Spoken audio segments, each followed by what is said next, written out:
handle the truth. Maybe we should chug on over to Mamby-Pamby land, where maybe we can find some self-confidence for you, you jackwagon! Coming to you live from his padded cell high atop Bethel Church, the most heralded, the most despised talk show in all of human history. This is the talk show hell hates. This is Pastor Mike Online. And here we are, coming to you live from our top secret broadcasting bunker here at Area 52, high atop Bethel Church. This is the talk show hell hates. The more you listen, the more you know why. A lot of things have been going on in the world in the past several days. I'm going to digest a few of those. Over the weekend, there was several stories that came out across Drudge Report relating to UFOs. Now, concerning Drudge Report, I would never miss a day. There was a time when I pulled up Drudge Report every day, checked it 3 or 4 times a day, had it up on its own, browser window. And it's very, very clear that I'll say it like this, the Drudge Report website, to me it's very clear that they have a bias against the President of the United States. To me it's very clear. When Bush was in office, when Obama was in office, it seemed that the Drudge Report really pointed you in the direction of what I would say would be conservative news sources. Not necessarily Christian, but conservative. And but I've noticed, I'm going to say I noticed it in the past 6 months. It may have been going on longer than that. I have no idea. But I've noticed it in the past 6 months that there is an increased bias against the president. Now, here's what's fascinating to me. Regardless of what you think of Trump, regardless of what you think about what kind of person he is, if you remember in the 2016 election year, in the campaign, he ruffled a lot of feathers, even in the Republican Party. You had Lindsey Graham. You had who was running against Trump for the Republican. I can say Ted Cruz, and countless others who were saying, Trump. Guys, loose cannon. We can't. We can't have somebody like that to be president. And have you noticed? These same people now rally around the president. Now, they may have their disagreements still.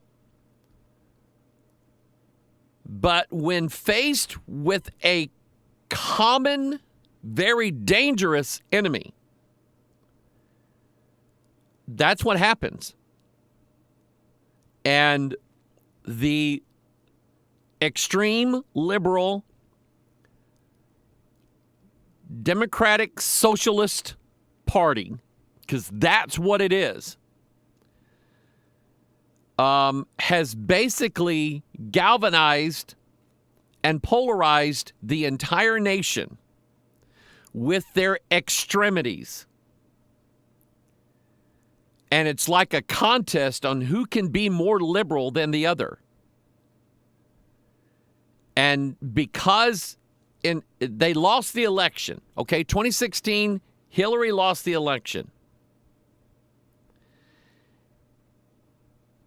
Instead of focusing on, and I'm not some big religious or political expert, but some things just make sense to me, common sense.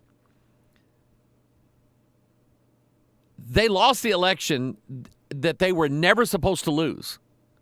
Hillary outspeeched, did everything she could, including probably a lot of illegal things. The whole Russian thing was a cover-up from day one because it's now known that Barack Obama is the one who bugged Trump Tower's office before the election to spy on this guy running for president to get dirt on him. That's what a lot of this stuff is about. And the Socialist Democrat Party in the United States of America they've just gone nuts. They've gone crazy trying to get rid of Trump instead of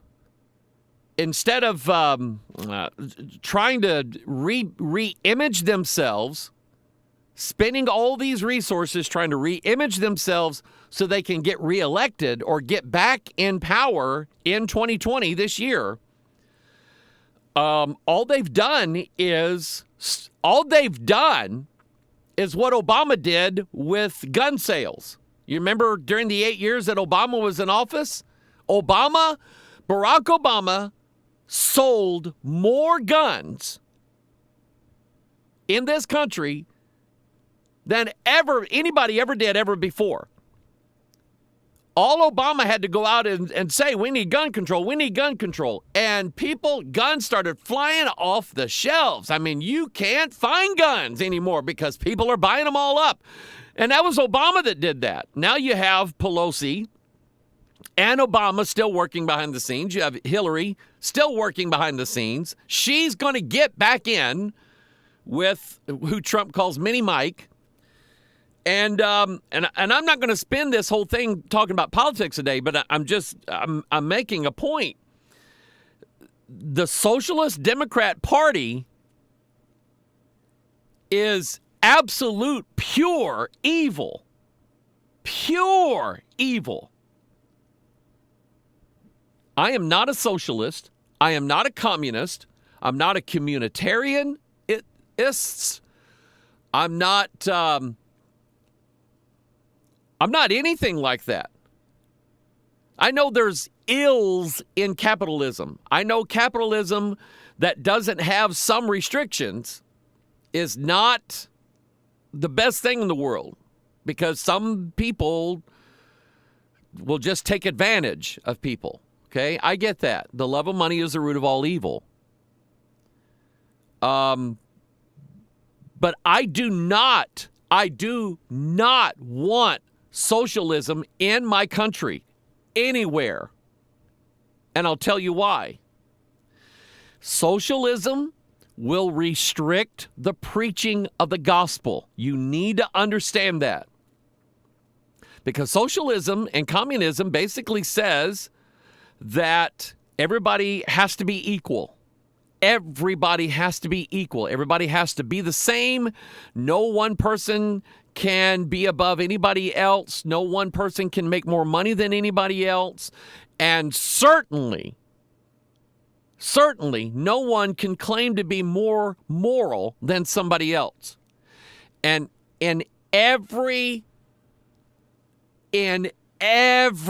nation, every country where socialism or communism has been allowed to thrive, it is a disaster. It doesn't work, people. And Jesus is against it. Jesus is against it. because communitarianism, communism, socialism says if one person's going to heaven, then all of us have to go to heaven. That's not fair. That's not fair that you get to go to heaven when nobody else gets to go to heaven. And God says, absolutely not. Absolutely not. That's not how it is. There is none righteous, no, not one. There is one man, one seed of Abraham, who qualifies under the terms of the Old Testament to receive the blessings of God, and that is Jesus Christ. And those of us who are in Christ then receive the blessings, not because of socialism or communism or we deserve it, but because we are in Christ. And in a socialist, communist country, the gospel will be choked into near non-existence. Go to North Korea if you don't believe me. Go to China, where the government monitors sermons preached by so-called Christian pastors in communist China. The government monitors and censors sermons. I don't want that here. It wouldn't be good. I guarantee you that. I wouldn't stop simply because of that. So this year, there's been a lot of things going on already in the past few weeks. This year, I believe, is going to be a year of, words come to mind like chaos, turmoil, strife. Steve Bannon, the guy that ran Trump's campaign in 2016, these guys are pretty smart. They know, they can read the culture. They can tell how things are going. And Bannon says Trump will be reelected. Who's reelecting him? Nancy Pelosi just did. By going after him the way she did. And he said this is going to be the dirtiest, sleaziest campaign year that our country has ever seen. And I agree with that. I think that's going to happen.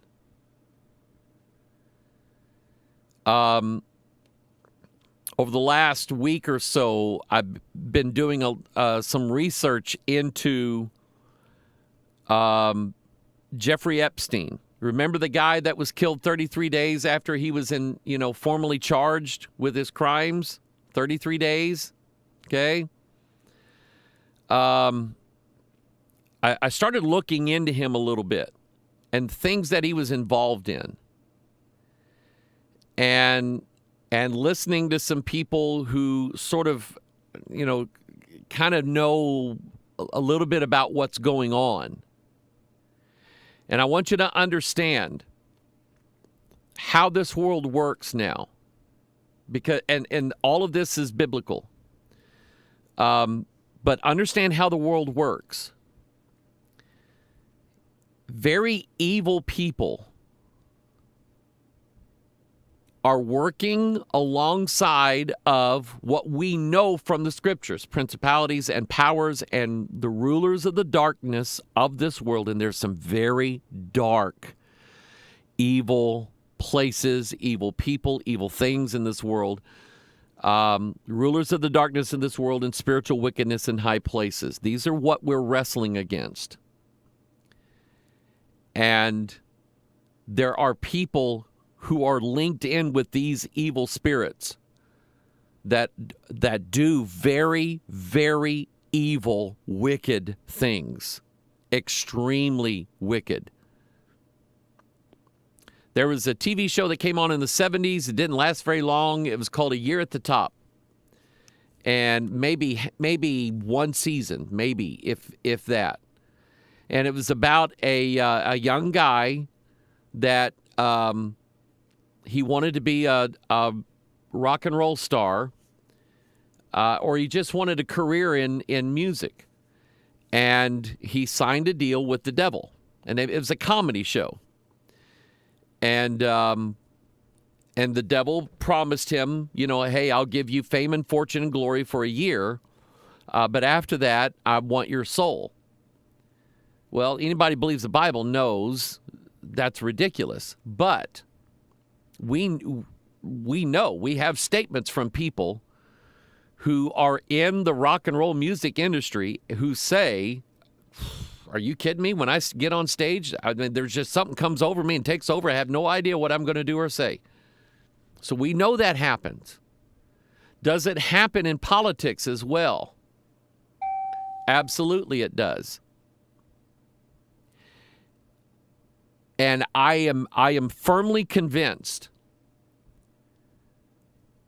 that the most powerful people in this country, in Canada, in countries all over the world, the most powerful people in those countries are owned.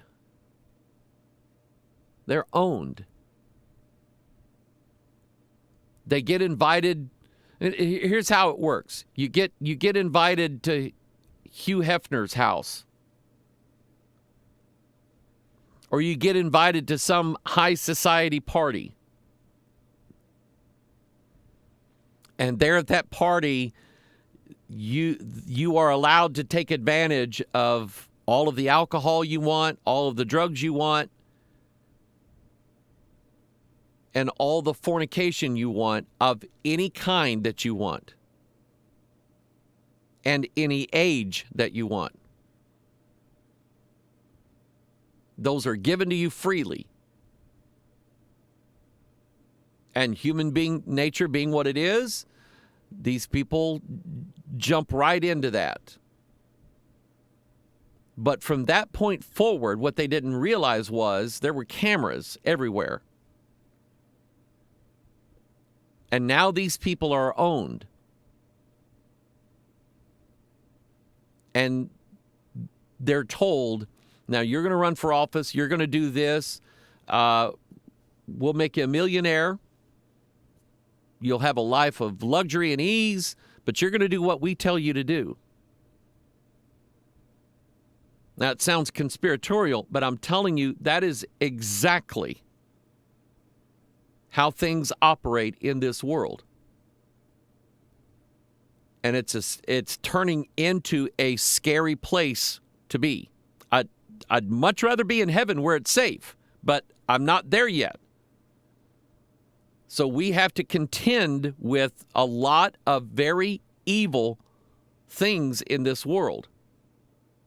And an onslaught of happenings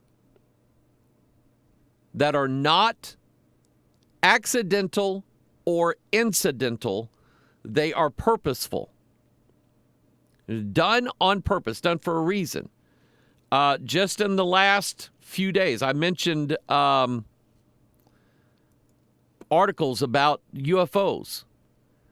And there's more coming out. This article here, Are UFOs Real? Government's UFO Program, Government Secrets. And this particular article referenced the New York Times article that came out a couple of years ago. They mentioned I'm just kind of scanning through the articles right now, but there is more and more being released to the public concerning just how real UFOs are. From what I wouldn't say legitimate news sources, I would say accepted news sources, high-profile news sources, New York Times, Washington Post, places like that don't, you can expect every week the National Enquirer to have UFOs and Bat Boy on the front cover of it, but not the New York Times. But now that's all changing. And instead of there being this one-day massive The government steps forward and says, here's all of the 10 billion plus files that we have on UFOs. And by the way, we have some really good film footage. We have an interview with an alien. We have all of these things. Instead of the government coming out doing that, people are being acclimated, getting used to this idea that something is coming. Something probably already is here in this world, but something is definitely coming. A major, major paradigm shift, a major transformation in literally everything in this world is approaching. And it's all recorded for us in the pages of the Bible, which hopefully then gives us a little bit of comfort in believing that since God foresaw it, God knows about it, and God planned it. It's all part of what God has in store. So when we see these things come to pass, Jesus told us, be not dismayed, okay? Don't freak out. Don't worry about it. I'm looking through some of my articles that I've collected the last few days. Here's one: Google in talks to pay publishers for news. Now, I don't know if you've noticed this. I've noticed it. Because of some of the things that I've been researching referencing Jeffrey Epstein. And my point a while ago about Epstein was, Epstein is no idiot. Okay? He's a lot of other things, but he's not dumb. He purposely connected himself with very wealthy, very powerful people in this world, like Bill Clinton, like Prince Andrew, and scores of others. Because at least 2 to 3 times a day, every day, he was getting massages. And not from 30-year-old housewives. Okay? So he knew that his lifestyle meant I could go to prison for the rest of my life for the way I live. So he connected himself with very powerful, influential people. Not just connecting himself, but offering them a share of his lifestyle. And I have absolutely zero doubt that a lot of very powerful people in this country and around the world participated in Epstein's crimes. No doubt about it. It was all about, hey, if I go down, you all are going down. Okay? And that's how the world works. So then you now have leverage against other people. They will do what you tell them to do. Or they will do what you want them to do, or whatever. But that's how this world works right now. Now, my old buddy Noah Hutchings used to say God is still on the throne and prayer changes things. But anyway, it's back to Epstein and Google. I'd be researching something about Epstein, and I'd type something in at Google,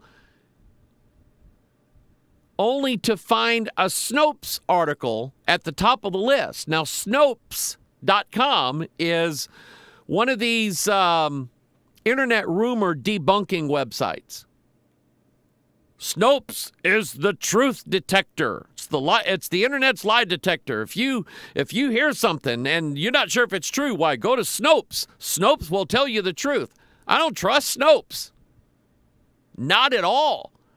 But I noticed that I'd be researching something and and type it in, and the first 4, 5, 6 websites that I was recommended to go to, all of them were paid advertised websites that would debunk the theory that I had in my mind.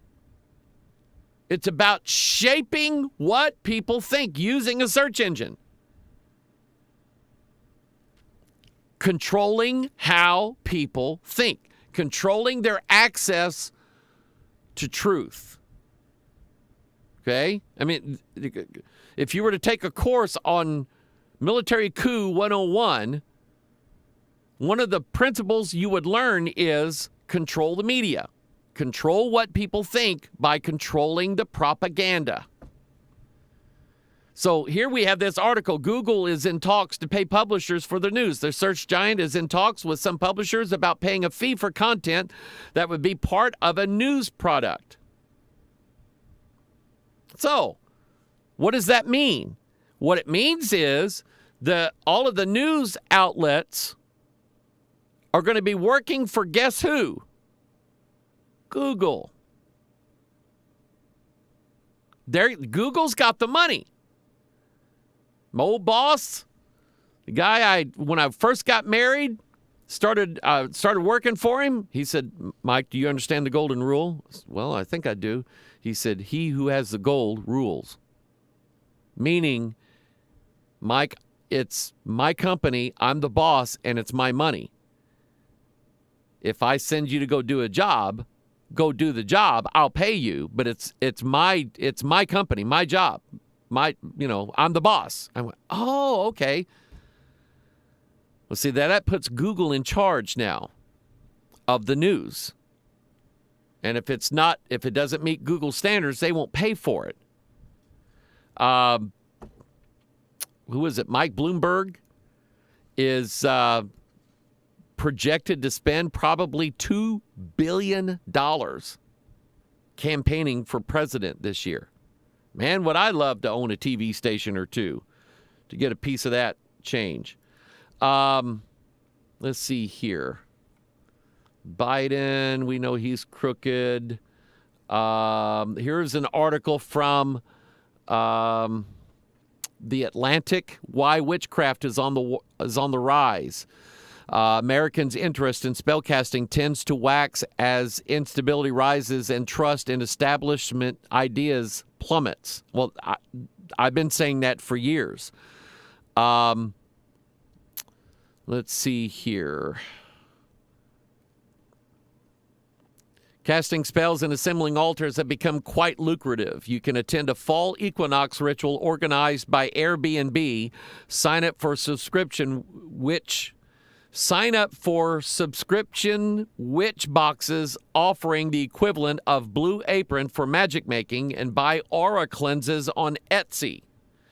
Instagram's reigning witch influencer, Brie Luna, has more than 450,000 followers and has collaborated with Coach, Refinery 29, and Smashbox, for which she recently introduced a line of cosmetics inspired by the transformative quality of crystals. Witchcraft taking over in the absence of Bible Christianity. Again, there are two religions in this world. Bible-believing Christianity, witchcraft.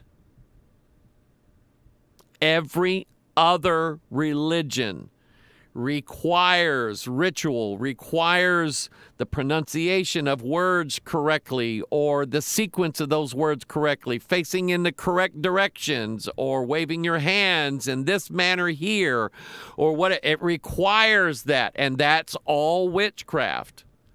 And I like God's version better. Just believe what he said. Believe the Bible. Believe what he said. Maybe I don't have as much as I thought I had.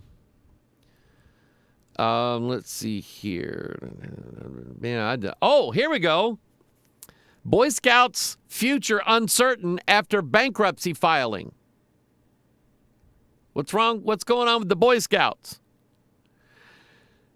Which, in case you didn't know, the Boy Scouts of America were started by a Freemason. True, that's not a conspiracy theory. True story.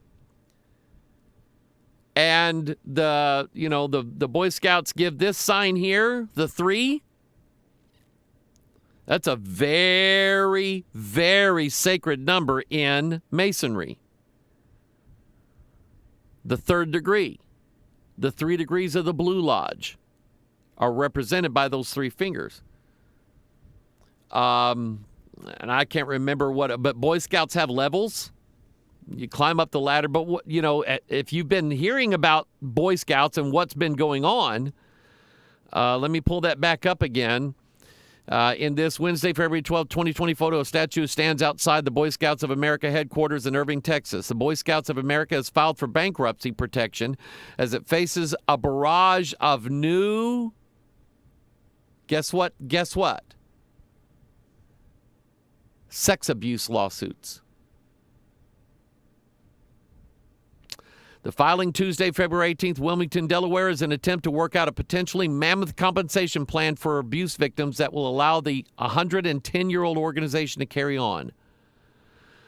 Barraged by hundreds of abuse lawsuits, the Boy Scouts of America filed bankruptcy.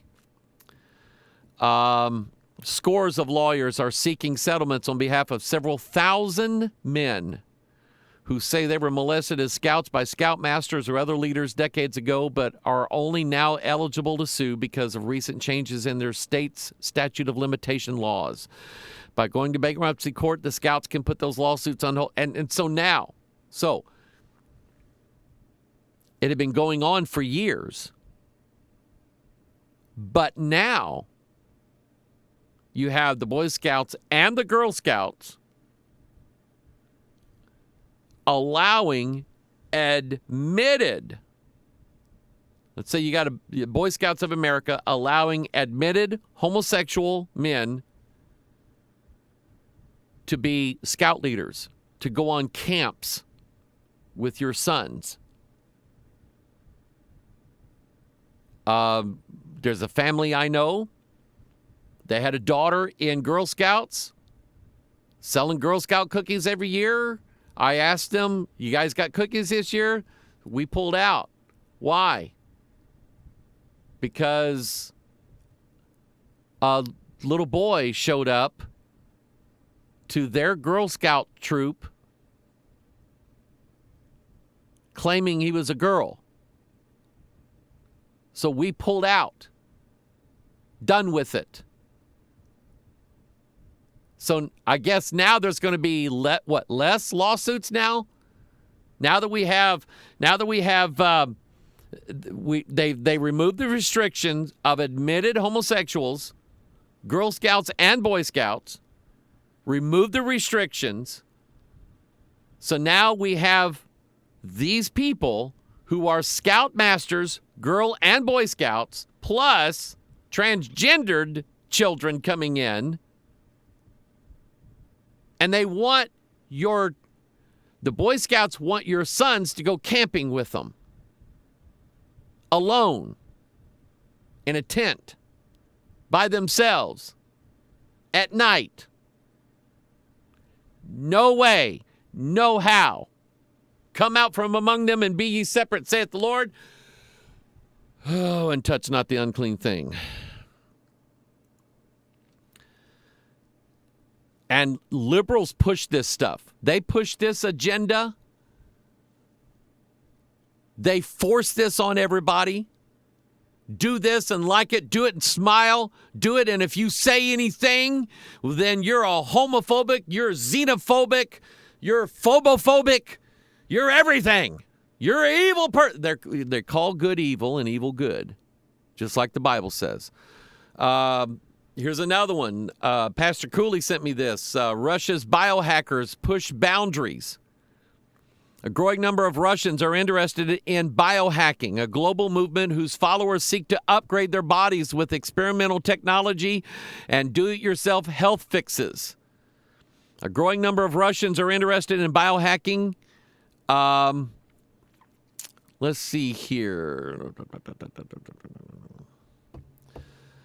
Growing number of Russians interested in biohacking. I already read that. They keep repeating themselves. A global movement whose followers seek to upgrade their bodies with experimental technology and do-it-yourself health fixes that began in Silicon Valley at the start of the last decade.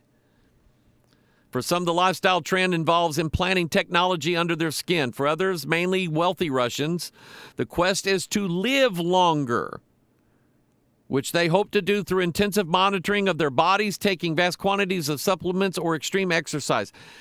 Have you heard about this one too? Where people are buying children's blood and having blood transfusions. Wealthy old people buying young person's blood and infusing that blood into them as some sort of fountain of youth thing. It's perverted. Perverted is what it is. It's the idea that I don't want to die because I know I'm going to stand before God and I'm not looking forward to that day. So let's if I can extend my life, I can enjoy my wealth. And that's how a lot of these elite people think. Catholic Church, here's another one. Catholic Church spent over $2 million on lobbying to block child rape laws. Imagine that one. In Senegal, African president publicly rebukes Justin Trudeau for pushing gay pride parades in Senegal. And Justin Trudeau's Prime Minister of Canada. He was the Obama of Canada. And if you remember, Obama went to Kenya and told the Kenyans, change your constitution, rewrite your constitution, start allowing gay marriage. And the president of Kenya got up and said, thank you, Mr. President of the United States, whoever you are. But we have bigger problems to deal with. Like, I don't know, people starving to death, locust plagues, tribal warfare, silly stuff that,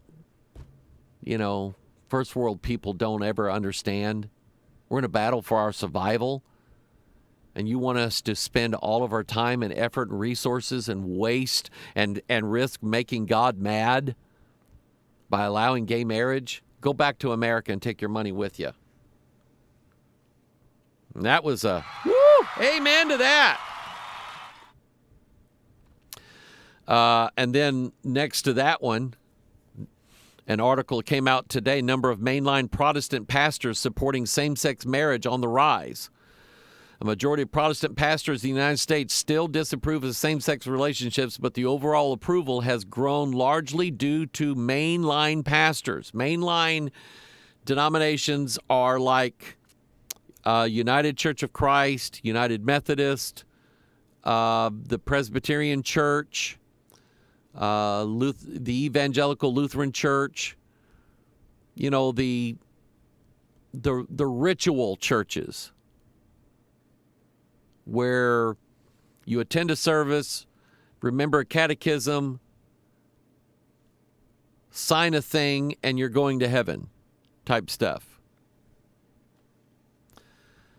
So that's growing. And what that is a direct link to the vine of Sodom. And then, get ready for this one. My wife and I were I took her to Walmart Saturday, and people are complaining that can you hear me? Are you out there? Can you hear me? Anyway, let's see here. We walked by a car, and let's see if I can find the picture now. I probably won't be able to now that I want to look for it. Recents. There we go. Here it is. Their back bumper sticker on the back of their car was that. That's the Wiccan logo. See it? Represents Earth, Air, and Fire. So I'm taking a picture of it. And, of course, Lisa's getting nervous.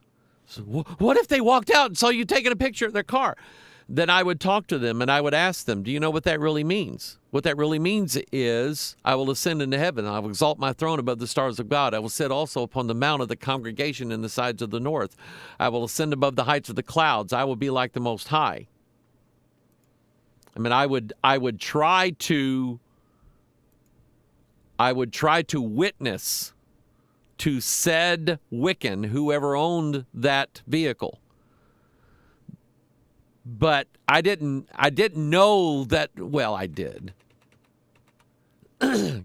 Christian witches, Christian witchcraft to host annual convention in Salem on Easter weekend. Yes, Christian witches are a thing. They are gathering in Salem, Massachusetts this Easter weekend for their annual convention. In all honesty, this is a topic that is difficult to address. This is from the opinion editor. Christian Wicca.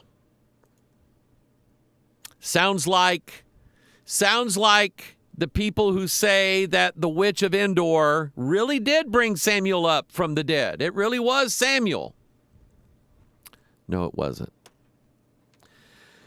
We were talking Thursday about another Jesus and the identity of, or how to spot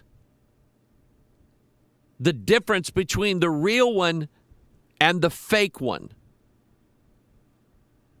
And in the world where everything is getting mashed together, I mean, you see women out there that don't look like women. You see men out there that don't look. And then what's sad is you see children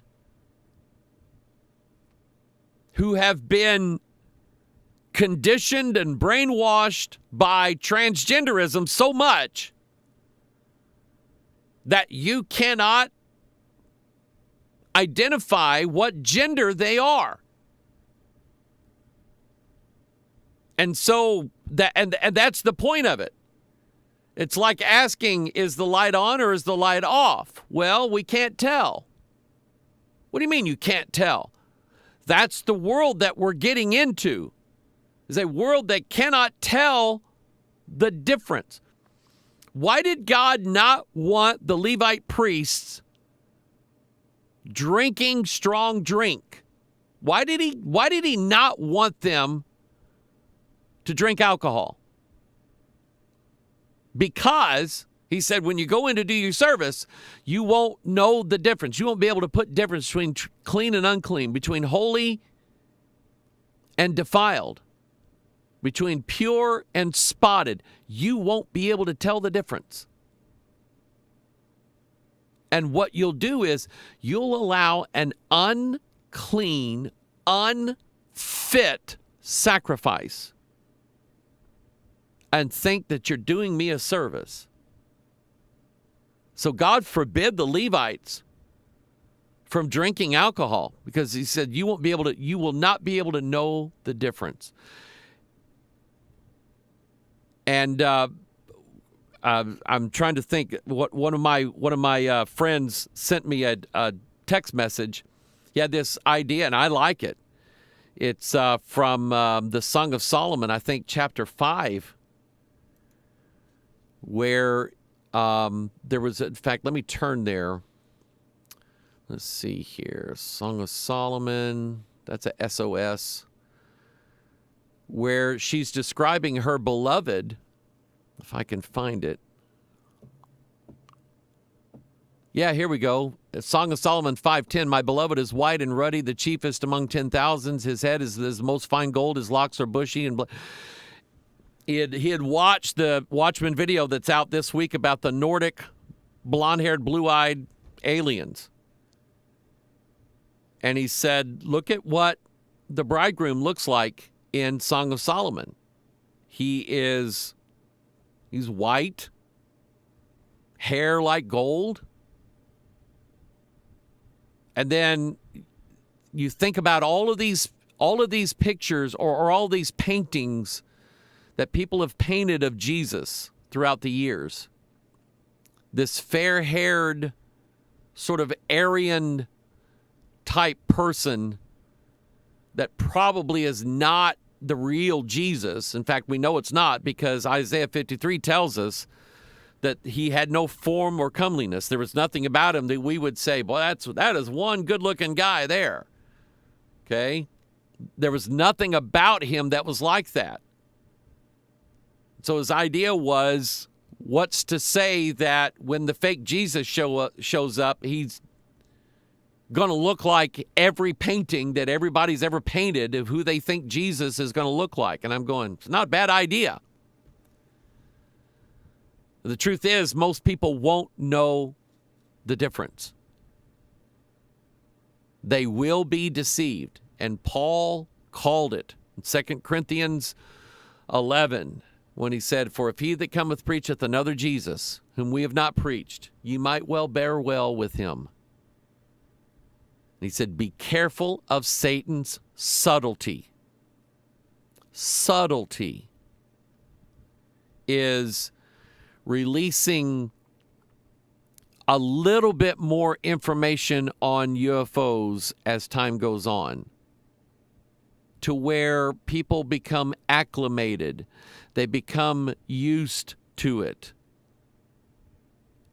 And I believe that along with the releases that you're getting from various governments and various institutions, I believe there is going to be an increase in visual sightings of both UFOs and creatures.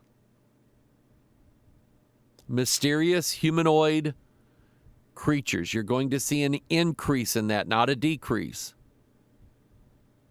Because that kingdom is coming. I don't know when. I don't know how long we have. I just know it's coming. So let's go back to our study. I feel like I've rambled way too much today. What happened to my face? There we go. Let's try that one. There we go.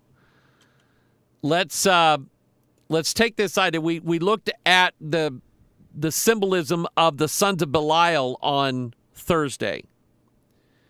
And today I want to look at what I call the typology of the two sons in relation to Christ versus AntiChrist, and how we're going to be able to recognize. And when you think, you think Bible, you start thinking about all the things in the Bible that came as a pair, as two things. Birth. There's a first birth and a second birth. Christ, first coming, second coming. You have, and in many cases, they're opposites. The first day of creation, you have God said, let there be light, and there was light, and God divided the light from the darkness. So there was a separation, and they are opposites. Is it light or is it dark? And usually, normally, those things would be easily discernible. And I think God is wanting, or has enough information in His Word, so that His people, when we see, and I believe this, when we see the man of sin, the son of perdition, we will know that it is, in fact, the man of sin, the son of perdition. I don't think God is going to allow His very elect, the truly elect, I do not believe God's going to allow them to make the mistake of picking the wrong one. But it'll be a process of identification based upon what we know from the Scriptures. So when you look at the opposites of night and day, or Old versus New Testament, old things are not new, new things are not old. And they are two different covenants. Paul explained that in Galatians 4. And that's probably in my notes here in a little bit. But it's the idea that one of them wasn't the same as the other. There was it was anti-socialist, is what it was. Okay? Esau was not Jacob, and Jacob was not Esau. They were two different people. And this goes all the way back to Genesis 4. That's what I have up on the screen. Adam knew Eve, his wife, and she conceived and bare Cain and said, I've gotten a man from the Lord. And she again bare his brother Abel. And Abel was a keeper of sheep, but Cain was a tiller of the ground. Notice that they even have two different occupations. Cain tilled the ground, plowed up the ground, sowed seed, brought in crops. By the way, who taught him that? I guess God must have. But anyway, then Abel is completely different from that. He is a shepherd. He keeps sheep. So in these two sons, one of them represents Antichrist, one of them represents Christ. And you look at that, and it's easy to pick it out. Cain is Antichrist. Abel is Christ. So Hebrews 11, by faith Abel offered unto God a more excellent sacrifice than Cain, by which he obtained witness that he was righteous, God testifying of his gifts, and by it he being dead yet speaketh. But in Hebrews 12, to Jesus the mediator of the new covenant, and to the blood of sprinkling that speaketh better things than that of Abel. So Abel represents Christ because his sacrifice was accepted, his blood speaks. He had faith. He was righteous. God testified of him. So Abel represents Christ. Cain, 1 John 3:11, this is the message that you've heard from the beginning, that we should love one another, not as Cain, who was of that wicked one, and slew his brother. Wherefore he slew him, because his own works were evil, and his brother's righteous. Evil is not righteous, and righteous is not evil. They're two different ideas, two different concepts, two different kingdoms. One kingdom is a kingdom of righteousness. One kingdom is a kingdom of pure evil. And that kingdom has a lot of support in this world right now. Trust me, there's a lot more on the side of evil than there is on the side of good. Now, if all you're interested in is picking the team with the most people on it, then go join them. But if you're interested in standing for what's right, even if you think it's a losing battle, let me encourage you with something. When you stand, you never lose, ever. Even if you stand and get cut down, you stand. I mentioned this Sunday. Out of the millions of Jews that Hitler and his men moved, gassed, shot, otherwise exterminated, there was one group in history. Actually, there was a couple of them, but one in particular. Look up the Warsaw Ghetto Riot. And what happened was, in Warsaw, when Hitler invaded Poland and took it over, immediately these German soldiers, they quartered off a section of Warsaw, Poland, and they took every Jew out of their house, their apartment, stole their land, stole their stuff, and made them all move to this one area. That was at the beginning. And then after a while, and they're running slave labor camps in there and stuff like that, but after a while, all of a sudden, these Jews are leaving by the trainload. And these Polish Jews, there's got to be a joke in that, but these Polish Jews figured it out. These people aren't coming back. And so there was many of them that died there in Warsaw with some form of weapon, even if it was just a kitchen knife. They said, if you're going to kill me, you're going to kill me while I'm standing up, fighting. I'm not going to get on that train. You can shoot me, but I'm not getting on that train. I'm not just going to lay down for my own death. I'll stand. And there's a memorial to them right now because they stood, even though they lost their life, they stood.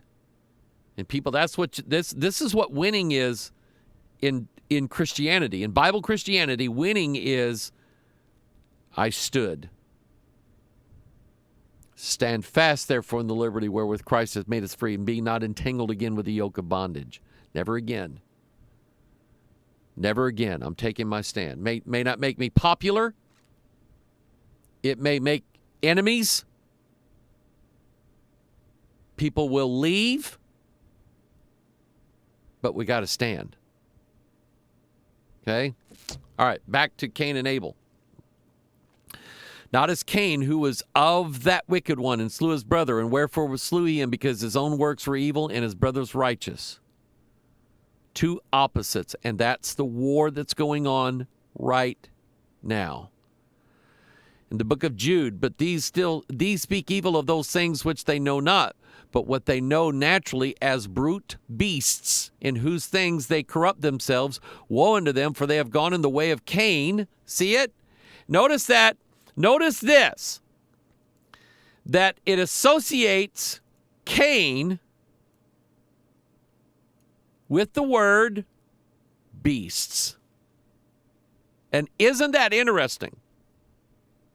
That when Jacob goes in to pretend that he's Cain, what did he do? He put fur. He put animal fur on his arm. Dad, feel all that hair? Feel that fur? It's Cain. It's me. It's Cain. Okay? He probably, sprayed, doe urine on him or whatever. I don't know. But Esau was a beast.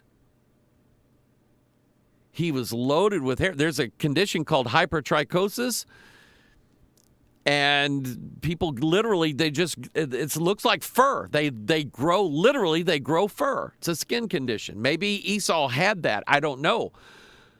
But it just was always interesting to me that in order to masquerade as Esau, he had to wear fur on his arm. So his dad would think he was Esau. Oh, yeah, you're Esau. I feel the fur. Cain was the beast. Abel was Christ.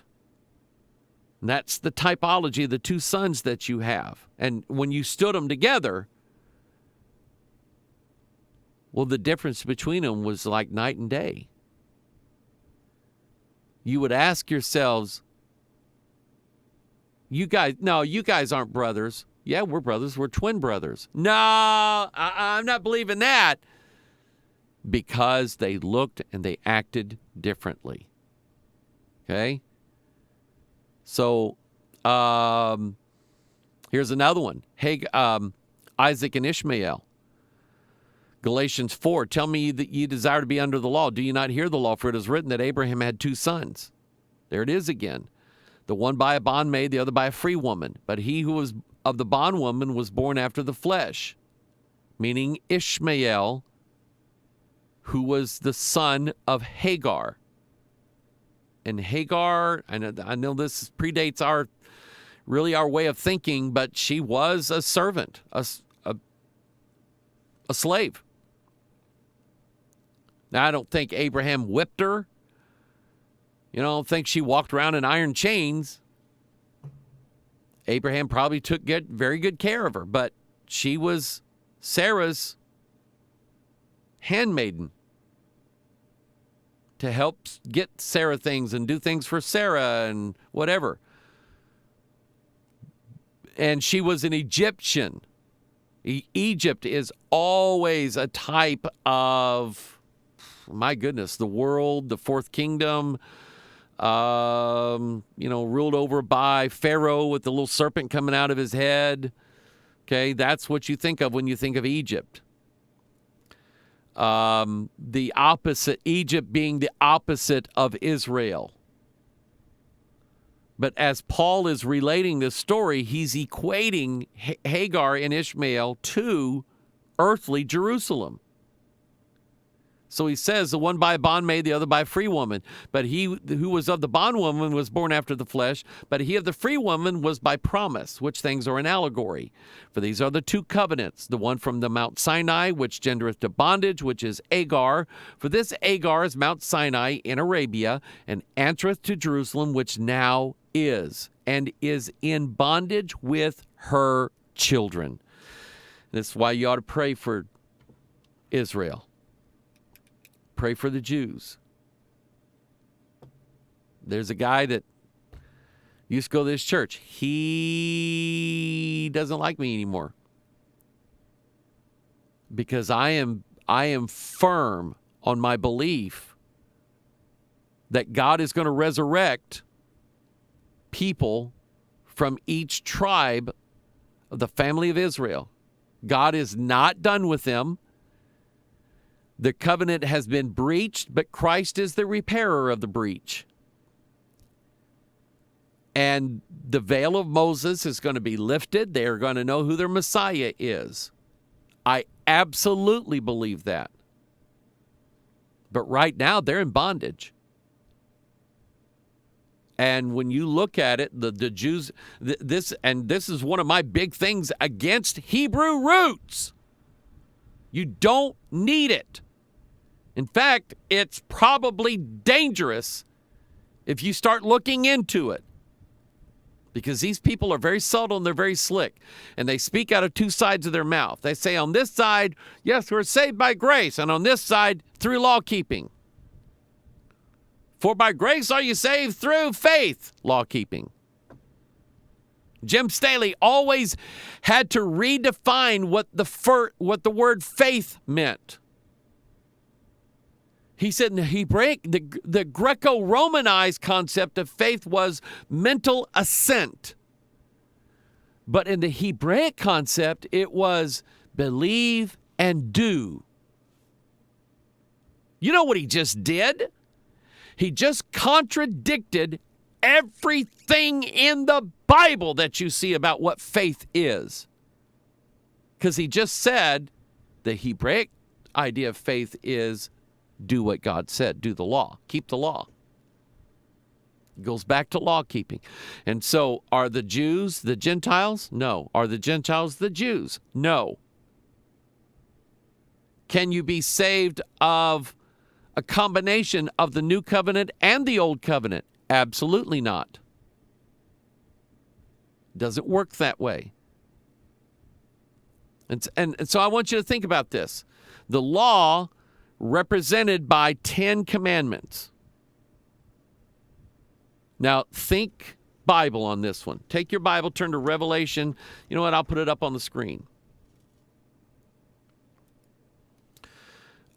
Keep in mind, the law is not grace, and grace is not the law. So in Revelation 13, I stood upon the sand of the sea and saw a beast rise up out of the sea having 7 heads and 10 horns. Horns represent force, power, strength.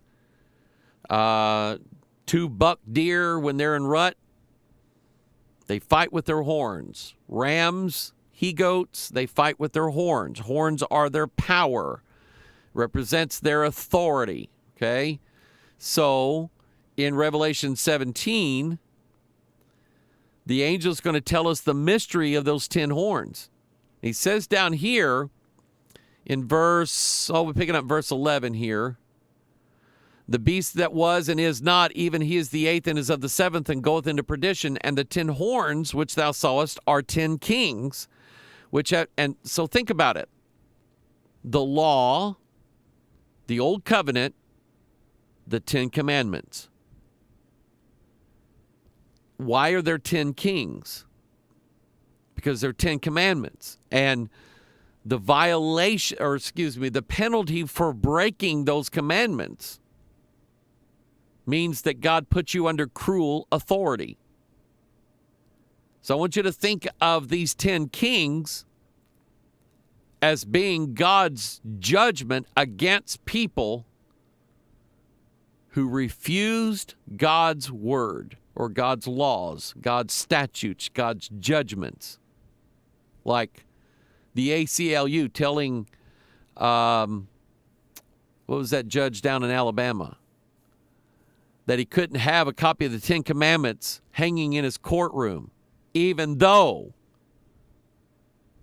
etched into the doorway of the Supreme Court of the United States of America is the Ten Commandments.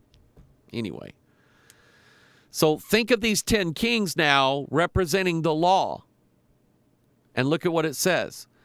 Verse 12, the 10 horns which thou sawest are 10 kings, which have received no kingdom as yet, but receive power as kings 1 hour with the beast. These have one mind and shall give their power and strength unto the beast. What is the image of that Nebuchadnezzar saw standing on? 10 toes. They're the ones holding the whole thing up, is the 10 toes. The 10 toes and the 10 horns and the 10 commandments, it's not an accident that they're all 10. It's not a mistake either. There's a reason why. So look at verse 14. These shall make war with the Lamb, and the Lamb shall overcome them. Somebody say amen.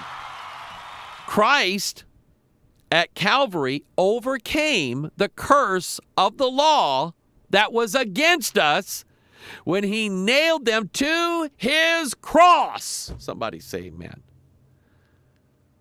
For he is Lord of lords and King of kings, and they that are with him are called and chosen and faithful.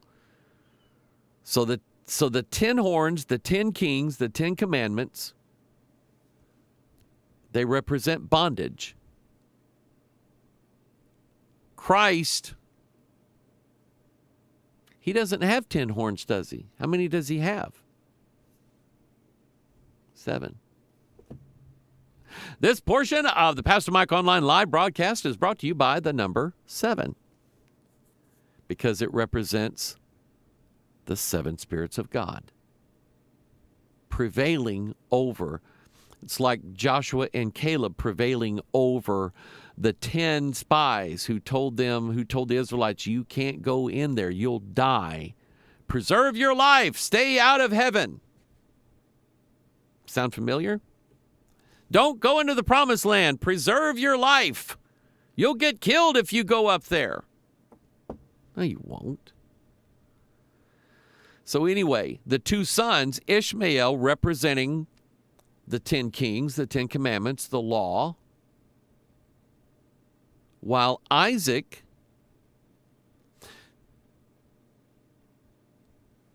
Ishmael represents strict obedience or else. Strict obedience or else. If you make one mistake, and I mean just one, mister, you're out. That's the law. Is there mercy in the law? No. There's just punishment. The commandment that God gave Adam in Genesis 2, was there any mercy built into that? No, there was only harsh judgment. The day you eat thereof, you shall surely die. So to me, it startles me. I don't understand it. How people could be led to believe that by law keeping we please God, added to faith. Added to faith, if I do enough of the laws as much as I possibly can, God will be more pleased with me than he is with just you people who only believe but do nothing. Okay? So that the two are not the same. Works is not grace, and grace is... Where did Paul say that? If it be of works, then it's not of grace. And if it be of grace, it is not of works. Let's see. RKS, works. It's a few times in the Bible. Let's see here. Yeah. What is boasting then? It is excluded. By what law? Of works? Nay, but by the law of faith. Let's see here. Yeah, Romans 11:6. Let's go back here. Even so then at this present time there is a remnant according to the election of grace. And if by grace, then it is no more of works. Otherwise grace is no more grace. But if it be of works, then is it no more grace? Otherwise, work is no more work. And again, words mean something. If you have an employment, gainful employment, and you go sit at the desk all day and don't do what you're gainfully employed to do, did you go to work? Yeah. Did you work? No. Okay? And it's that way with grace. If God intended for any of us to be saved by even one work of the law, then grace would not be what grace is. And to me, grace is everything. So the two children, Ishmael, and think of all these religions that require this strict obedience. Islam, you must roll a carpet out and bow and pray 5 times a day, or Allah is going to hate you. The Jewish laws that they have, any other Hinduism and yoga, where they exercise the body. The body, you cannot reach God and talk to God and hear from God with a weak body, so you must make your body strong, and it's all about bodily exercise. What did Paul say? Bodily exercise profiteth little. It's not the condition that my body is in that allows me to hear from God. It's my faith that when I read the Bible, I just heard from God. We mentioned that a while ago. Sarah, Abraham's wife, bare him no children. She had an handmaid Egyptian who was Hagar. So Ishmael is an Egyptian bondage son who represents AntiChrist.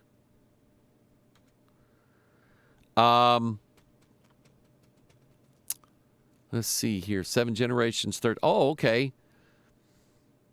Yeah, Egypt. Yeah, this is where Egypt comes from. You ever notice that? Here's the origination of Egypt right here. Genesis 10:6, the sons of Ham. So Noah was 10th from Adam. So Ham was 11th. Cush and Mizraim and Phut and Canaan. So Ham was 11. Cush, Mizraim is Egypt. Okay? Mizraim begat Ludum and Anamim and Lehebim and Naphtuhim and Pathrusim and Casluhim, out of whom came Philistim and Caphtorim.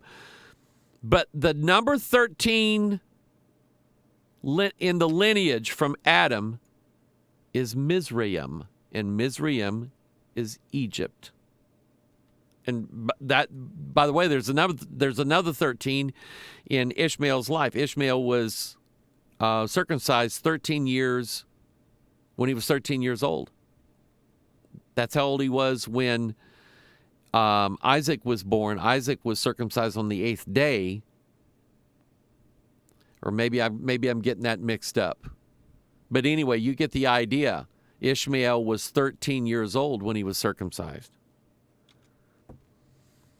Exodus chapter 1, verse 8, now there arose up a new king over Egypt, which knew not Joseph. And he said unto his people, behold, the people of the children of this is dealing with Egypt and what they are more and mightier than we. Come, let us deal wisely with them, lest they multiply, and it come to pass that when there falleth out any war, they join also unto our enemies and fight against us, and so get them up out of the land. Therefore they did set over them taskmasters to afflict them with their burdens, and they built for Pharaoh treasure cities, Python and Ramses. Python is Pi. It basically means the house of Atum, or the sun god. Ra-Amses. Ra was their main principal god. Pharaoh. He has Ra's name in it. And of course, he's got the serpent coming out of his skull thingy. He's got enlightenment. Think about that. You have all these images of the sun having wings. Here the sun is controlled by a serpent, wrapped around by a serpent. You have the image of all these solar discs. I don't know if that's in my notes here, but yeah, Malachi 4:2, but unto you that fear my name shall the Son of Righteousness arise with healing in his wings. So think about that. Here's the real Jesus. He's the Son, S-U-N, of righteousness. He arises with healing in his wings. And that represents the Holy Spirit. Because straightway coming up out of the water, he saw the heavens open and the Spirit like a dove descending upon him. And by his stripes we are healed, the Bible says. But the AntiChrist, that's one of his symbols, is the winged solar disk. And you see it, all these logos everywhere, including this book, The Divine Plan of the Ages. You know who wrote that? Charles Taze Russell, the guy that started the Jehovah's Witness cult. A helping hand for Bible students. I don't think so. In Ezekiel 32, Pharaoh is likened unto this. Son of man, take up a lamentation for Pharaoh, king of Egypt, and say unto him, thou art like a young lion of the nations. Now that's something to try to figure out. You have Christ, who is the Lion of Judah. I don't have that up here, but Christ, who is the Lion of Judah.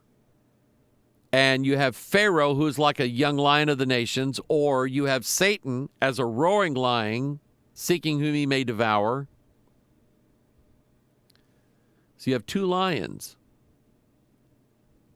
How are you going to tell who's who? By the way, I'll give you something interesting about lions. There's a YouTube channel, Rob the Ranger. I like this guy. And he does safaris and he films them and he knows a lot about lions and wildlife, things like that. And he said what happens is if you have a male lion who is the king or whatever, the leader of a what do they call lions in groups? A den of lions, whatever. All the females are his, and all those cubs are his. If a competing male lion comes in and challenges the authority of that one lion, if the competing lion kills the chief lion of that den of lions, then that competing lion will then take all of those cubs and kill every one of them. It's in their nature. They don't choose to do it. It's just done. They will. They'll keep the females for themselves for breeding, but there's just something in their nature that says, I'm not raising the husband I just killed, I'm not raising his cubs. And he'll kill every one of their children. Now, take that and apply that to the two lions that we're dealing with here. One of them's Christ, one of them's Antichrist. And I promise you, whoever wins that battle is going to destroy the seed of the enemy. Promise you that. That's biblical. That's scriptural. Man, I like finding stuff like that out. Back to Jacob and Esau again. The Lord said unto her, 2 nations are in thy womb. This is Genesis 25:23. 2 nations are in thy womb, and 2 manner of people shall be separated from thy bowels. The one people shall be stronger than the other, and the elder shall serve the younger. The elder shall serve the younger. So he's talking about Jacob and Esau. He's talking about them being two completely different nations of people or types of people. One of them is not the other. You'd never mistake. Which one are you? Are you Jacob or Esau? Which one are you? I can never tell the difference between you two. You could tell the difference. And I mentioned this earlier. The first came out red all over like a hairy garment. They called his name Esau. Esau means red. Or like the red dirt. Come and Isaiah 1:18, come now, let us reason together, saith the Lord, though your sins be as scarlet, red, they shall be white as snow, though they be red like crimson, they shall be as wool. So in this case here, because of the color of Esau, him coming out red, probably ruddy looking in appearance or whatever, he represents the man of sin, the son of perdition. And the fact that he's like a hairy garment, which is a beast. Malachi 1, I have loved you, saith the Lord, yet ye say, wherein hast thou loved us? Was not Esau Jacob's brother, saith the Lord? Yet I loved Jacob, and I hated Esau. Man, think about that statement. Now, was he talking about, well, this would get tricky. I don't want to say that God wasn't talking about the real Esau who was the brother of Jacob. But I think that the real Esau who was the brother of Jacob was merely the shadow of who Esau really represented, which was the AntiChrist. So I think in this verse you could sort of take Esau to mean he's the beast. While Jacob represents Christ, the son of promise, the son of God, but Esau represents Antichrist. And then he said, I hated Esau and laid his mountains and his heritage waste for the dragons of the wilderness. There's another connection there to Esau. We saw him earlier as a whale that muddies up the rivers. A whale, that Hebrew word there is tanin. And you see it in various places translated different ways in the King James. But a tanin basically was like a leviathan. Evil dragon in the ocean, leviathan. And so here Esau and his inheritance has become a wasteland that is full of dragons. I think it could be fairly said that how we know we're getting close to the coming of the Antichrist. Look for an increase of dragons. Look for an increase of dragons. In our culture, American culture, how many kids shows and kids cartoons and kids movies feature dragons? Dragon Ball Z. How to Tame Your Dragon. Toys that are dragons. Cartoon characters that are Puff, the magic dragon. Which, here's an interesting one for you. What was Peter, Paul, and Mary singing about when they sang that song? Puff the magic dragon, live by the sea. What were they really talking about? Little Jackie who? Paper? What in the world was that? There's some who would say that it was talking about marijuana. Puff, the magic dragon. Little Jackie Paper. You had stuff like that going on in the 60s. They inserted drug innuendos into the songs. The song Bridge Over Troubled Water. Sail On Silver Girl. Silver Girl was a hypodermic needle. Sail on, silver girl, sail on by, your time has come to shine, all your dreams are on their way. Right? Think about it. And then what was another one? You had Puff the Magic Dragon, Sail on, Silver Girl. Oh, Lucy in the Sky with Diamonds. LSD. Oh, that one I believe for sure. No doubt in my mind about it. Nowadays, they don't veil their references to drugs in their songs. Or anything else for that matter. Genesis 38. And it came to pass in the time of her travail that, behold, twins were in her womb. And it came to pass when she travailed that one put out his hand. And the midwife took and bound upon his hand a scarlet thread, saying, this came out first. This is a different story. This is Zerah and Pharez. And Pharez means breach. And where it came from is this. Verse 28 again, it came to pass when she travailed that one put out his hand, and the midwife took and bound upon his hand a scarlet thread, saying, this came out first. And it came to pass as he drew back his hand that, behold, his brother came out. And she said, how hast thou broken forth?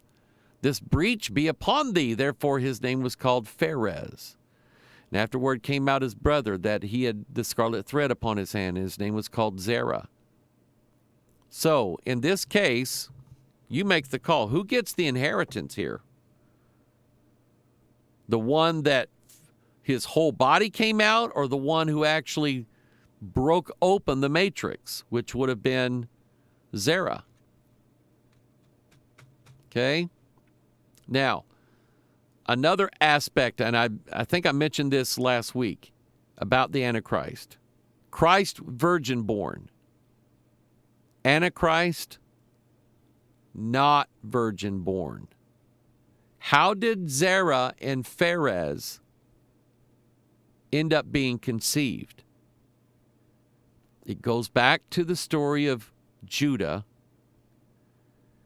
And you remember Judah had, I think, 2 sons. And Tamar was married to the first son. Well, he died, left no child. So Judah commanded his second son, Onan, I think, to go in and raise up seed for his brother, but he didn't want to do it.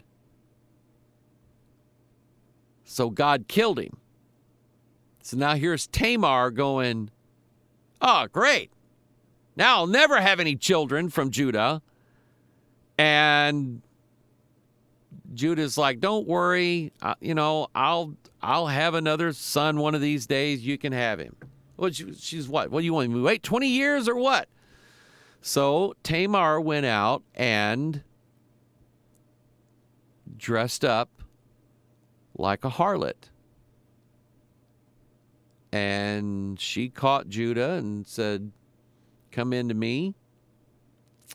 And that's how Zerah and Pharez were born. Tamar said, you're going to raise up seed for me, buddy, if it's the last thing you do. And that's exactly how that happened. Boy, if you think your family's messed up, go look at Jesus' family.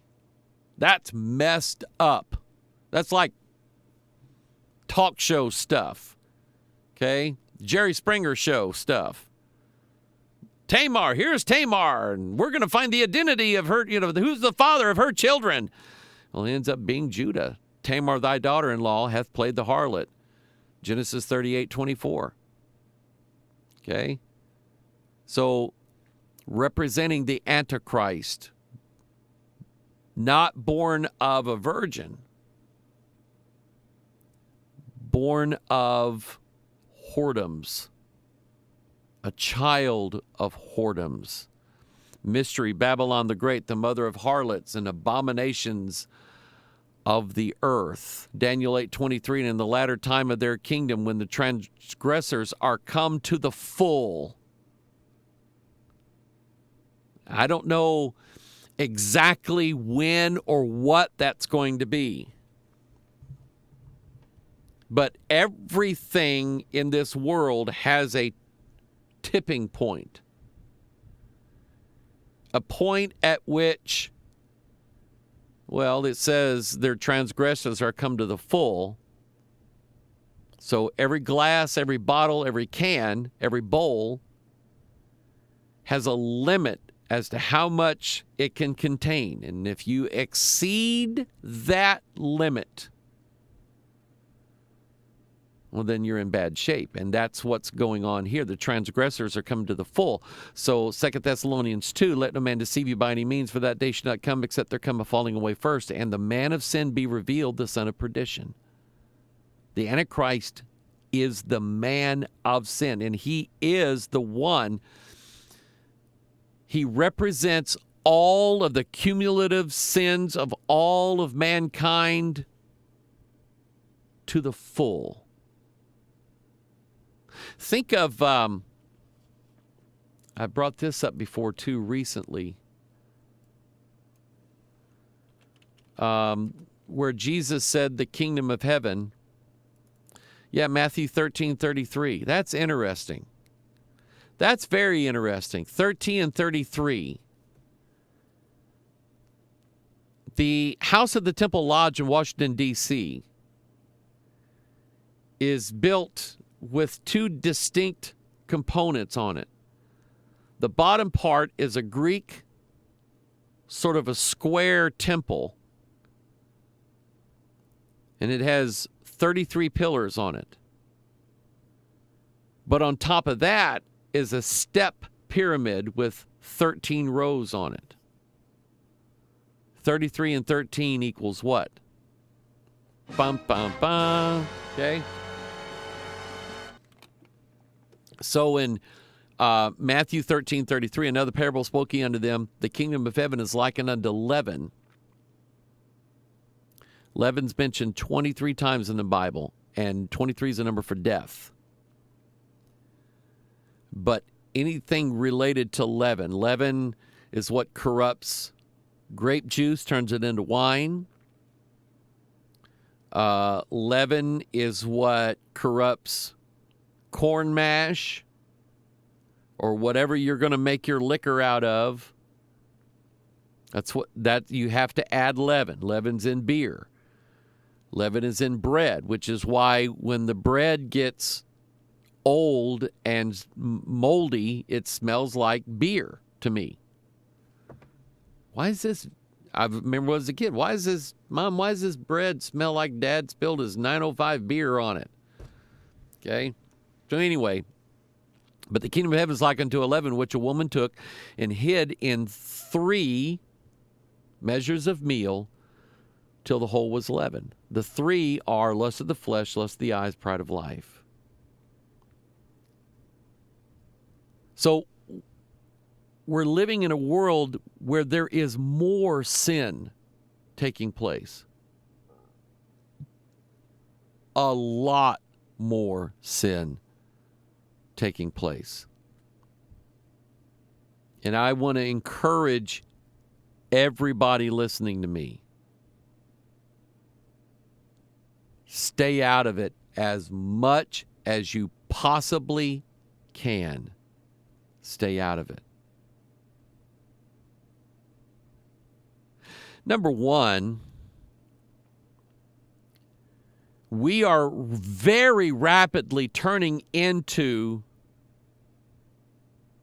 a world where literally everything we do is monitored. Now, if I would have said that 50 years ago, you called me crazy conspiracy theorist. What do you think? Everybody's listening to your conversations? You think the government's spying on you? No, I don't think the government is. I think Google is.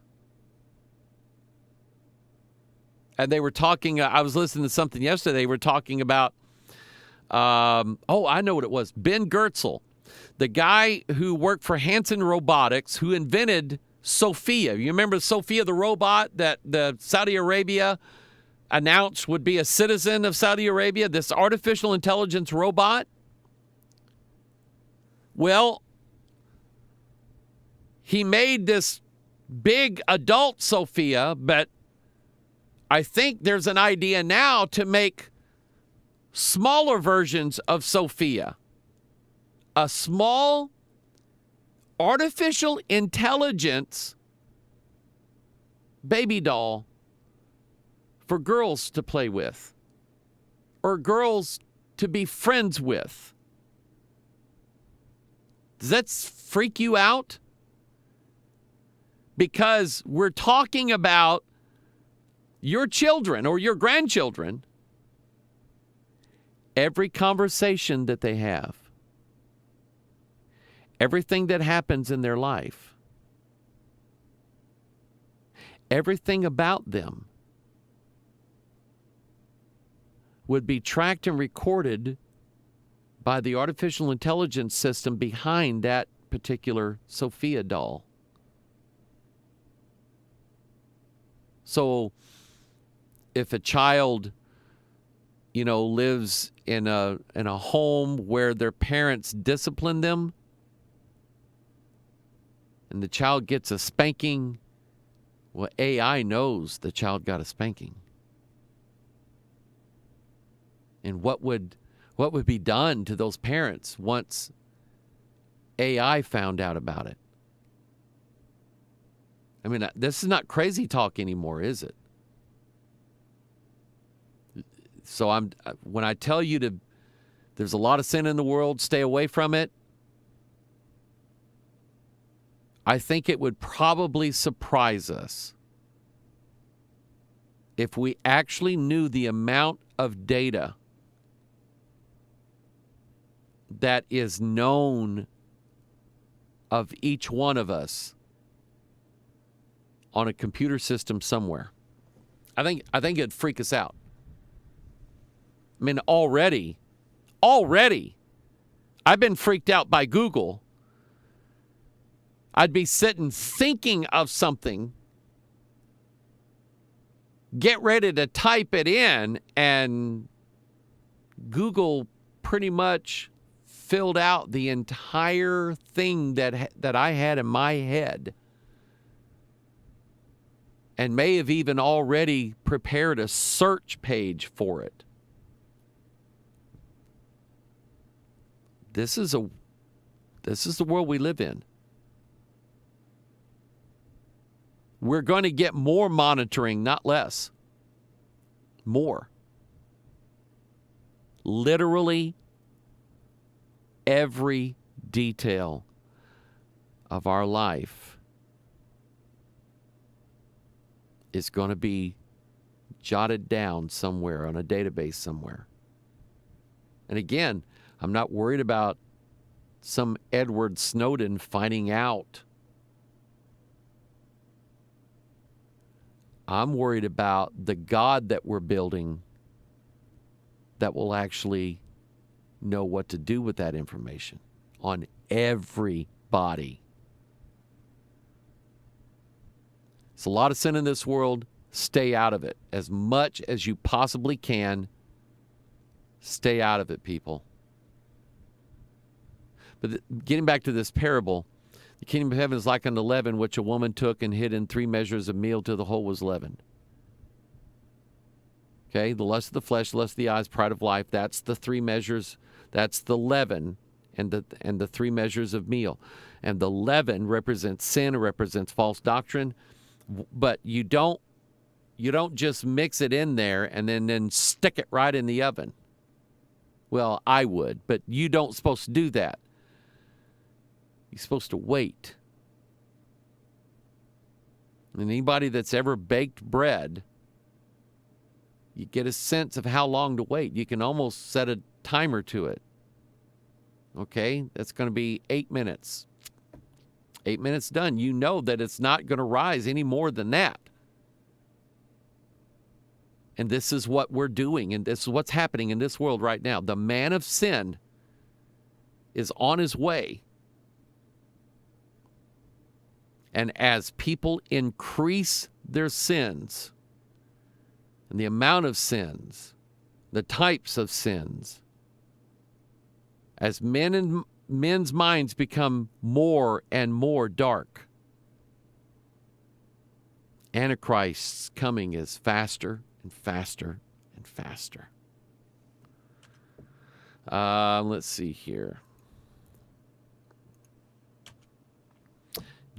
Look at how James puts it. When lust hath conceived, it bringeth forth sin. Sin, when it is finished, bringeth forth death.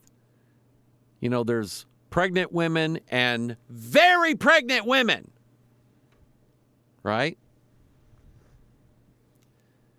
And sometimes all it takes, you can just look at a woman and going, man, she's going any day now. You can tell. Just like walking through that peach orchard, touching those peaches. I didn't have to squish them in order to find out if they were really ready or not. Just barely touch them. If I could put a little dent in it, I'm going, oh yeah, this one's ready. Lust, when it bringeth forth sin. Lust, when it hath conceived, bringeth forth sin. Sin, when it is finished, bringeth forth death. Death is the Antichrist. Life is Christ. And we're talking about a conception process, an incubation process, and a birthing situation. The Antichrist is born into this world, birthed into it. Like in the days of Noah, when the waters issued forth as if they had issued forth from a womb, Job said, right? So that's what's behind this. The death that's brought forth is the man of sin, the son of perdition, who is brought into this world because lust conceived him. Now, here's another opposite. You have unwanted pregnancies, children who were conceived who are unwanted because that wasn't why the man and the woman did what they did. They were not looking to make a baby. They were just fulfilling their lusts. That's all they were doing. So a child conceived in lust,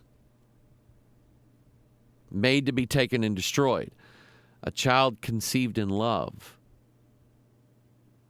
made to be cherished forever. See the opposites? Okay? And when Christ came into this world, was it because God needed something from us? Was it because the earth is full of gold and Jesus is here to steal all the gold and take it to heaven for God? Is that? No. God didn't send his only begotten son to this world to benefit God. He did it to benefit us. That's the difference. Jesus, that rather than destroying sin, is made of sin, birthed of sin, condones sin. In this verse we read a while ago, these shall make war with the Lamb, and the Lamb shall overcome them, for he is Lord of lords and King of kings, and they that are with him are called and chosen and faithful. Daniel 2:37, thou, O King, art a King of kings, for the God of heaven hath given thee a kingdom, power, strength, and glory. 4 things. Ezekiel 26:7, for thus saith the Lord God, behold, I will bring upon Tyrus Nebuchadrezzar, king of Babylon, a king of kings from the north. Look at it. Who is Nebuchadrezzar, and Nebuchadnezzar? He is a king of kings. Says it down here too. Nebuchadnezzar, king of Babylon, a king of kings from the north. Where's he coming from? From the north, people. If you've not seen this week's Watchman broadcast, encourage you to watch it. Now, I don't beat up on Santa Claus too much, but I will on this one. Because what we've done is we've replaced what should be a celebration of the coming of Jesus Christ to this world, and we've turned that over to a Saint Nicholas, or, Par Noel, or Father Christmas, or Santa Claus, or Sinterklaas, or whatever. That's what we've done, or that's what this world has done. Oh, it's not God that gives you the gifts. It's a fat man who slid down the chimney. Like, I'm supposed to believe that. When I was little, we didn't have a chimney. We didn't have a fireplace. So my mom, at the dollar store or whatever, bought one of those cardboard fireplaces, with the little light in it and the thing that spun around to make it look like there was, it was on fire. And I can remember as a child looking at that going, how does Santa get through that? I did. I'm not making that up. That befuddled me. I'm going, how does he, that's not a real chimney. How does he get through there? And then when you're little, you think, I couldn't figure out how Santa sat in the living room wrapping all those presents without us hearing it. That didn't make sense to me. I'll tell you that, buddy. But anyway, this is what the world has done. It's replaced what could be and should be a celebration of the coming of the Lord Jesus Christ with a king from the north. The North Pole, the North Country. Nebuchadnezzar is a type. He is a king of kings, but not the king of kings. And there's a difference. He is a lesser God, a lesser king. He is created and not ever the creator. Big difference. Revelation 9:11, they had a king over them. Bum, bum, bum, which is the angel of the bottomless pit, whose name in the Hebrew tongue is Abaddon, but in the Greek tongue hath his name Apollyon.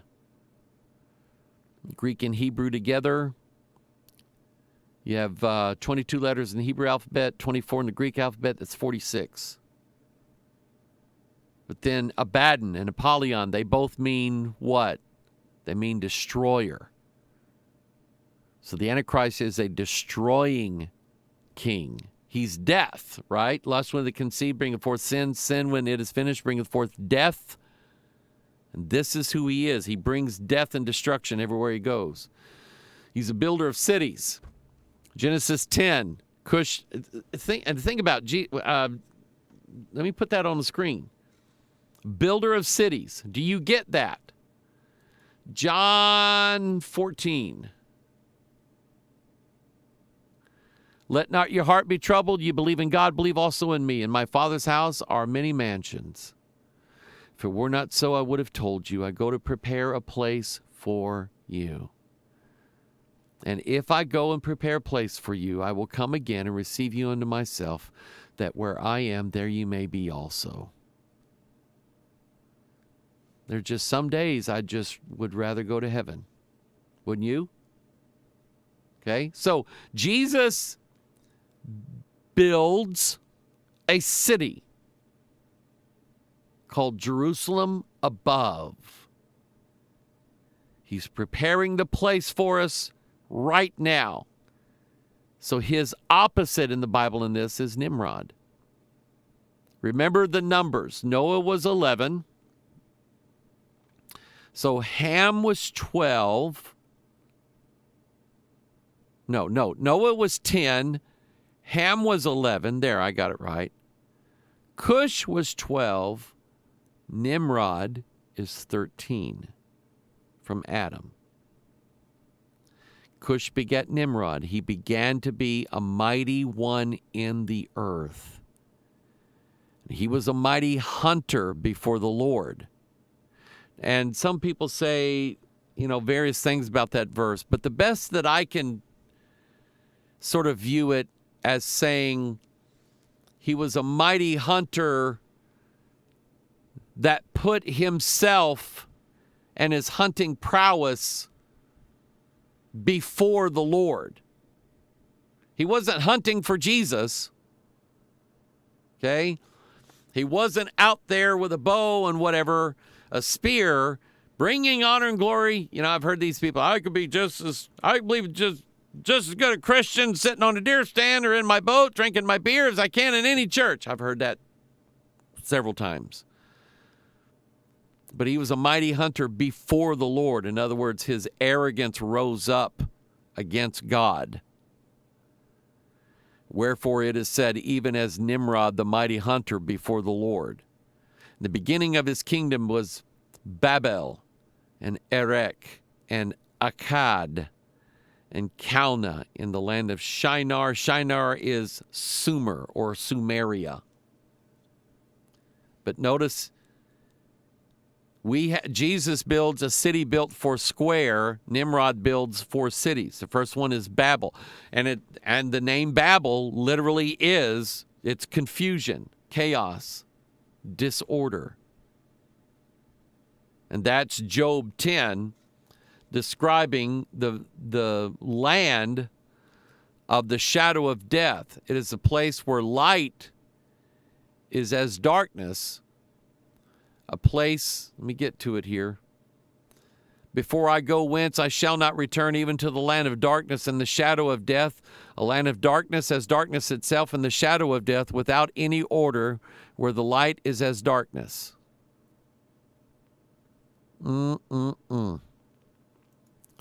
So Babel representing chaos and confusion, hell, the valley.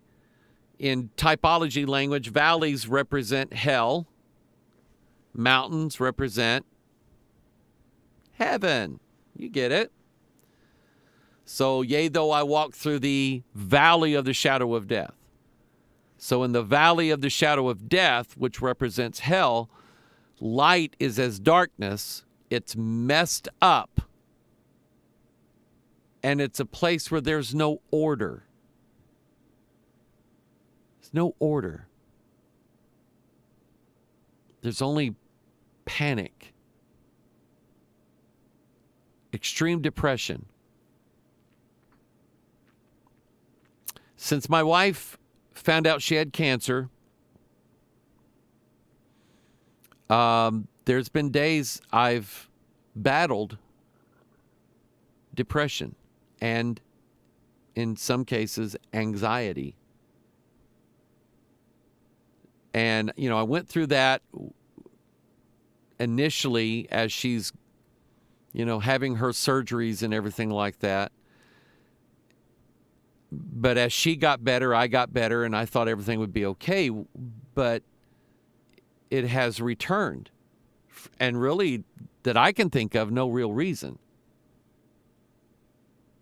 Having to battle depression and anxiety is, if you've ever had to do it, it's hard. It is hard. Panic. You get into a panic mode and you think very irrational thoughts, right? What if you went to a place where it was like that 24 hours a day, 7 days a week, and it never stopped for eternity? How would you like that? I wouldn't.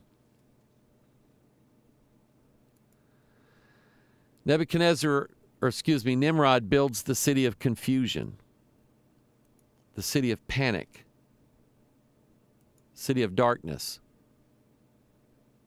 city of chaos. to those of you who struggle from time to time with depression or anxiety, I've always been kind to people. I may talk more about this. I don't know. At some point I will. But I've always been kind to people who have dealt with depression. Sometimes it's acute. It's based upon things that are happening in their life, and once the things get better, then they get better. But sometimes people have severe depression, and it doesn't really have a source that we know of. And I know everybody's got their opinions. You've got yours, I've got mine. But I never, if somebody said, I think I'm going to go talk to my doctor about this, I've always told them, I think that's a good idea. Some people were told that if they're depressed or they have anxiety, obviously you have a devil. You just need to cast that devil out, and then that depression will go away. Now, I have had devils dancing all over me before. Okay? The only thing to do is pray in that situation. But let me say this to everybody. The human brain is an organ of your body, just like your heart, lungs, liver, stomach, intestines, skin, pituitary gland, whatever. The brain is an organ of the body, and sometimes things don't quite work right. And I've always been kind to people when it comes to things like that, saying, look, if you think you need to go see a doctor, and be careful about some of the medicines that they might put you on, but there might be something out there that might benefit you. I'm not against that, and neither is the Bible. And now that I experienced that, and again, it's for no reason. You just have bouts of anxiety and depression, and I'm just going, where in the world is this coming from? And my point is this: I would not want to live a day in that state, much less eternity. When we get to heaven, there'll be no more panic attacks. There will be no more anxiety. There will be no more depression. There will be no more sorrow. There will be no more tears. There'll be joy. But we're not there yet. That day is coming, but we're not there yet. So if you're somebody who ever had depression or struggled with anxiety and wasn't really related to anything going on in your life, it's just an ongoing thing, maybe leave a comment. If you're watching this on YouTube, leave a comment down there and say, yeah, Pastor Mike, this is me. Well, I'm telling you, it's me too now. Not today, but it's been in days past, recent days past, that I've had to deal with it. It's horrible. So my heart goes out to you. And I want you to know I love you. And I may, like I say, I may do some kind of teaching on that to help out. Pastor Jason Cooley has some things that he has done on anxiety and depression because he's dealt with it too. You might check his channel out too. All right? Hey, I love you. God bless you. You're the reason why I do what I do. Think Bible.